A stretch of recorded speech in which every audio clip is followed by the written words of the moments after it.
வணக்கம் நண்பர்களே. வெறும் உங்களுடைய 10th மார்க்கை மட்டும் வச்சு ஒரு வேலை, அதுவும் அரசு வேலை, குறிப்பா மத்திய அரசு வேலை கிடைச்சா எவ்வளவு நல்லா இருக்கும். ஸோ அந்த மாதிரி ஒரு வேலைவாய்ப்புக்கான அறிவிப்பு தாங்க வெளியாயிருக்கு.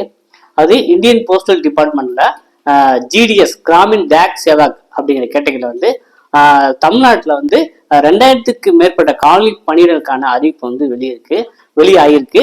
ஸோ இதுக்கு வந்து பாத்தீங்கன்னா நீங்க வந்து வெறும் 10ஆம் வகுப்பு படிச்சிருந்தாலே விண்ணப்பிக்கலாம். எப்படிங்க செலக்ட் பண்றாங்க அப்படிங்கிற ஒரு கேள்வி வரும். வெறும் உங்க மார்க்கை பேஸ் பண்ணி சர்டிஃபிகேட் வெரிஃபிகேஷன் மட்டும்தான், இன்டர்வியூ கிடையாது, எக்ஸாம் கிடையாது. ஸோ இந்த மாதிரி வந்து எந்த ஒரு டெஸ்ட்டுமே கிடையாது. உங்களுடைய மார்க் 10ஆம் வகுப்பு மதிப்பெண் அடிப்படையில் கொடுக்குறாங்க.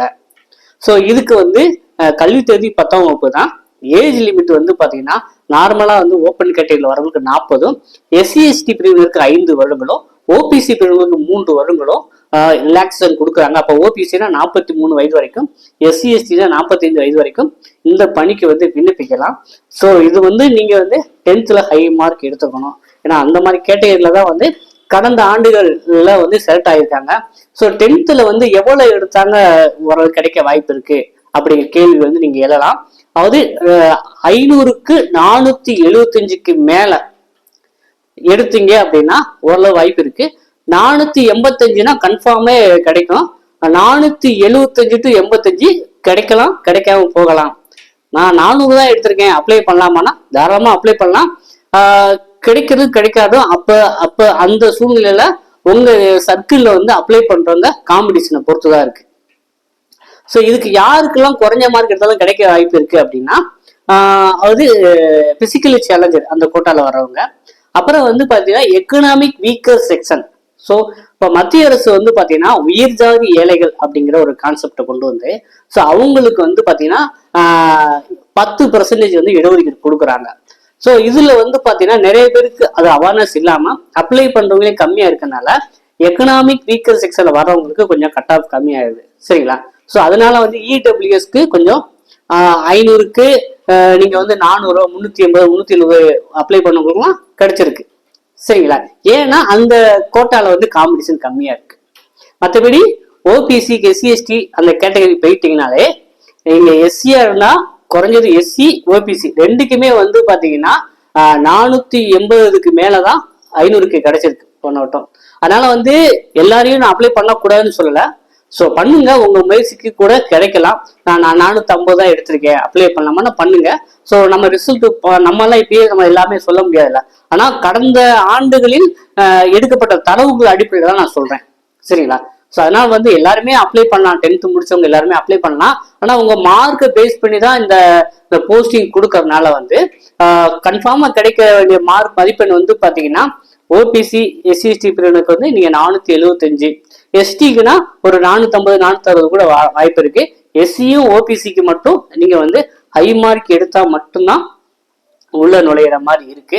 ஸோ அதனால வந்து 10th நல்ல மதிப்பெண் பெற்றவங்க வந்து இந்த பணிக்கு வந்து விண்ணப்பிக்கலாங்க. என்னங்க அது சம்பளம் வந்து ரொம்ப கம்மியா சொல்லியிருக்காங்க, 10,000 ரூபாய் சொல்லியிருக்காங்க, 12,000 ரூபாய் சொல்லியிருக்காங்க, மத்திய அரசு பணின்னு சொல்றீங்கன்னா அவ்வளவுதானா அப்படின்னா கேட்குறீங்க. ஸோ இது வந்து பாத்தீங்கன்னா கிராமின் டாக் சேவாக்கு வந்து அவ்வளவுதான் சேலரி நிர்ணயம் பண்ணியிருக்காங்க. ஸோ நீங்க இதுல இருந்துகிட்டேவும் டிபார்ட்மெண்டல் எக்ஸாம் எழுதி போஸ்டல் அசிஸ்டண்டோ எம்பிஎஸ்ஓ ஆகலாம். அப்படி ஆகும் பட்சத்துல உங்களுக்கு ஸ்டார்டிங் சேலரி 30,000க்கு மேல வரும். சரிங்களா?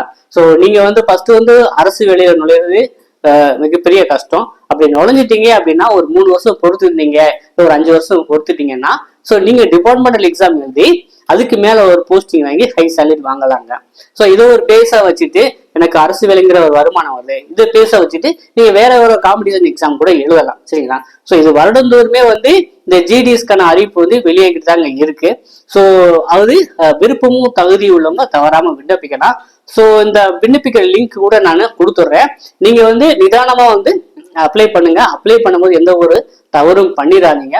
ஸோ உங்க போட்டோ கேட்குது. ஸோ இப்பயே நம்ம ஓபிசி சர்டிஃபிகேட் வாங்கிட்டு அப்ளை பண்ணுமா அப்படிங்கிற கேள்வி கேட்பீங்க.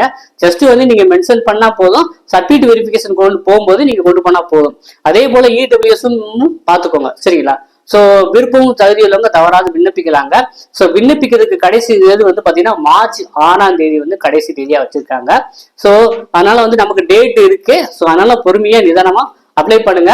ஸோ உங்களுக்கு தெரிஞ்சவங்க, உங்க ஃப்ரெண்ட்ஸோ, உங்க ரிலேஷனோ, இல்லை வேற யார் நண்பர்களோ 10th வந்து ஹை மார்க் எடுத்திருந்தாங்கன்னா தவறாம இந்த பணிக்கு விண்ணப்பிக்க சொல்லுங்க. வேலை கிடைக்கிறதுக்கு நிறையவே வாய்ப்புகள் இருக்கு. வெறும் 10th மதிப்பெண் அடிப்பில் தான் இந்த பணியை எடுக்கிறாங்க.